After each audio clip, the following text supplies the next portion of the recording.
Luberizi. Parokia ya Familia Takatifu ya Luvungi yazindua kambi ya likizo na kuomba mshikamano wa jamii.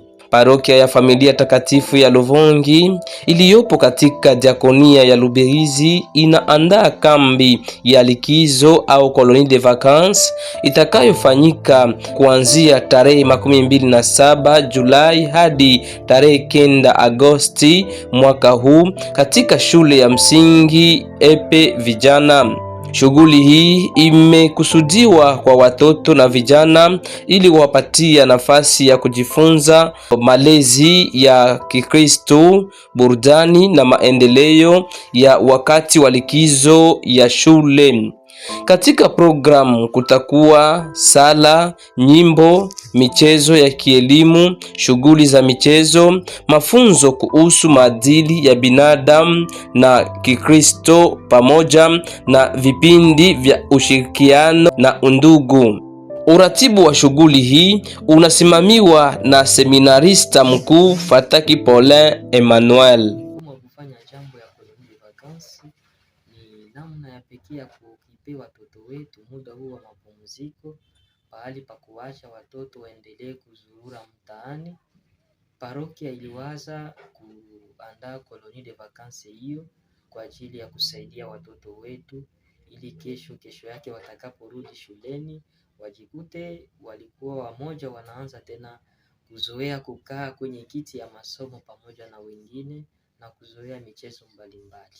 Kuandika mtoto ni 3,000, yani 3,000 francs kwa kila mtoto ambaye anaweza akaja kujiandikisha, na hiyo ndio tumeomba wazazi waharikishe kabisa kwa kuleta watoto, kwa sababu fasi inabaki ndogo kwa wale watakaochelewa.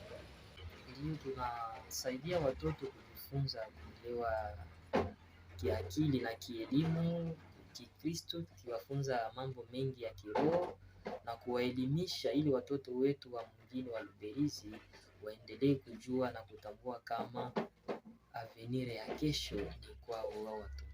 Mara ya pili tunaorganize colonie de vacances, na ile kutokana na gisi wazazi walikuwa wajazoea, hii ndio inatuingiza katika shida mbalimbali kwa sababu wamoja walikuwa wajazoea.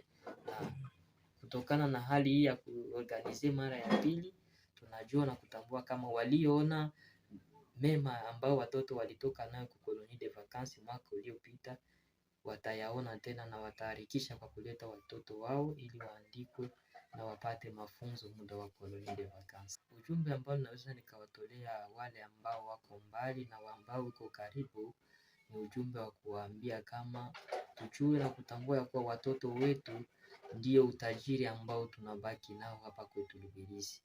Msaada wao kwa ajili ya kufunza watoto hawa inaweza kuwa ya maana zaidi, ili kesho yake mwingine wetu kupitia watoto hawa iendelee kukomaa na kujulikana kabisa mahali pote duniani.